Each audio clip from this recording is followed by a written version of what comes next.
अगर हमें linear equations in one variable या ये मैं कह सकता हूँ टू वेरिएबल्स या थ्री वेरिएबल्स में सेपरेट करनी हो तो हम कैसे सेपरेट कर सकते हैं। जैसे यहाँ पर हमारे पास अगर हम फर्स्ट इस इक्वेशन को देखते हैं तो यह है जी 2x + 5 = 6, जिसमें कि एक ही वेरिएबल शामिल। तो मैं यूँ कहूँगा कि ये हमारे पास है जी लीनियर इक्वेशन, चूँकि इसमें वेरिएबल की एक्सपोनेंट क्या है जी, इसकी जो पावर है वो 1 है, इस वजह से मैं ये कहूँगा कि ये इक्वेशन है जी इन वन वेरिएबल और लीनियर इक्वेशन है। ठीक, अब इसी तरह ये वन मैंने इसे लिखा जी वन वेरिएबल के लिए। इसी तरह आप आगे चलते हैं, अगर हम इससे देखें तो ये एक अलजेब्रिक सेंटेंस है, लेकिन ये एक इक्वेशन को नहीं रिप्रेजेंट कर रहा है। यानी 7x + 4y = 6 ये एक लीनियर इनइक्वालिटी है या इनइक्वेशन है, और इसमें टू वेरिएबल्स है, यानी x और y दो वेरिएबल्स शामिल हैं, लेकिन ये इक्वेशन नहीं है। इसी तरह अगर हम थर्ड इस अलजेब्रिक सेंटेंस को देखते हैं तो इसमें लिखा हुआ जी 8x - 10y = 4।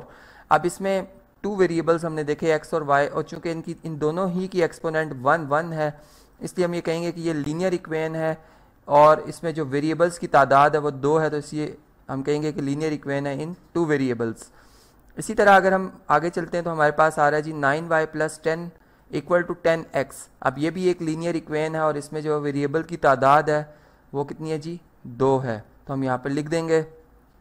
इसी तरह अब हमारे पास जो है 2y + 3z = 6x आ रहा है। यानी अब हमने देखा कि वेरिएबल जो है वो तीन किस्म के, तीन मुख्तलिफ वेरिएबल्स आ रहे हैं, और फिर इनकी एक्सपोनेंट्स भी 1 है, यानी इनकी पावर भी 1 है। तो इस वजह से हम ये कहेंगे कि ये लीनियर इक्वेशन है, और इसकी जो यानी इसमें जो पावर 1 है, इस वजह से मैंने कहा लीनियर इक्वेशन, और इसमें जो वेरिएबल की तादाद है वो 3 है। अब इसी तरह अगर हम आगे चलते हैं तो ये लिखा हुआ है जी 3z + 4 = 10y।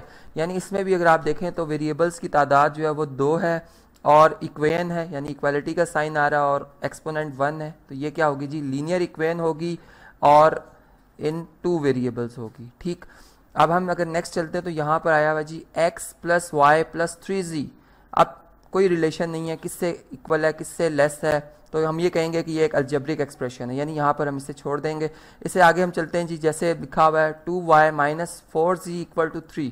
अब इसमें भी अगर हम देखें तो y और z टू वेरिएबल्स, और इनकी एक्सपोनेंट 1 है, तो फिर ये हमारे पास क्या होगी जी लीनियर इक्वेशन होगी, और चूंकि इस पे दो वेरिएबल हैं तो हम कहेंगे इन टू वेरिएबल्स। और लास्ट में जैसे अगर इसको इस अलजेब्रिक सेंटेंस को अगर हम सेलेक्ट करते हैं तो इसमें लिखा हुआ है जी 2x + 4y > 10x। अब इसमें वेरिएबल्स की तादाद जो है हमारे पास वो 2 है, लेकिन इक्वेशन नहीं है, इक्वालिटी का साइन नहीं है, तो इसलिए भी इसे भी हम क्या जी यहाँ पर छोड़ देंगे। तो इस तरह से आपने समझा कि अगर हमारे पास डिफरेंट अलजेब्रिक सेंटेंसेस लिखे हों तो कैसे हम उसमें से लीनियर इक्वेशंस और फिर उनकी तादाद के वेरिएबल्स कितने वो हम कैसे अलग कर सकते हैं।